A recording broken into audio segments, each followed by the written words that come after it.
మరి Hyderabad metro city కాదా? కానీ మెట్రో స్టేషన్ ఉందే. మీరు రెంటెడ్ హౌస్లో ఉంటున్నారా? హైదరాబాద్లో కూడా ఇప్పుడు రెంట్స్ 35,000, 50,000 అంతకంటే ఎక్కువ కూడా ఉన్నాయి. అయితే హెచ్ఆర్ఏ ట్యాక్స్ బెనిఫిట్ మాత్రం ఎందుకు తక్కువ? ఎందుకంటే ఇన్కమ్ ట్యాక్స్ లో హైదరాబాద్ అనేది మెట్రో సిటీ కాదు. హెచ్ఆర్ఏ అంటే house rent allowance. Old tax regime లో ఉన్న వాళ్ళు రెంట్ అనేది పే చేస్తే వాళ్ళకి హెచ్ఆర్ఏ ఎగ్జంప్షన్ అనేది ఉంటుంది. కానీ సిటీ బట్టి చేంజ్ అవుతుందా? అవును, సిటీ చాలా ఇంపార్టెంట్. హెచ్ఆర్ఏ ఎగ్జంప్షన్ క్యాల్కులేషన్ లో మెట్రో సిటీ అయితే 50% ఆఫ్ ద సాలరీని ఎగ్జంప్షన్ క్లెయిమ్ చేయొచ్చు. ఒకవేళ నాన్ మెట్రో సిటీ అయితే 40% ఇస్ ద లిమిట్. మరి హైదరాబాద్ మెట్రో సిటీ కాదా?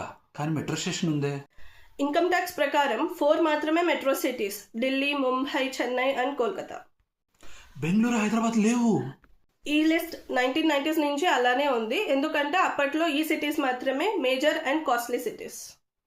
ఇప్పుడు రియాలిటీ ఏంటంటే బెంగళూరు, హైదరాబాద్ లాంటి సిటీస్లో కూడా rents sky is the limit అన్నట్టు ఉన్నాయి. Population, IT hub, economic growth లాంటి ఫ్యాక్టర్స్ని చూస్తే ఇవి కూడా మెట్రో సిటీస్కి క్వాలిఫై అవుతాయి. కానీ హెచ్ఆర్ఏ బెనిఫిట్ మాత్రం తక్కువ.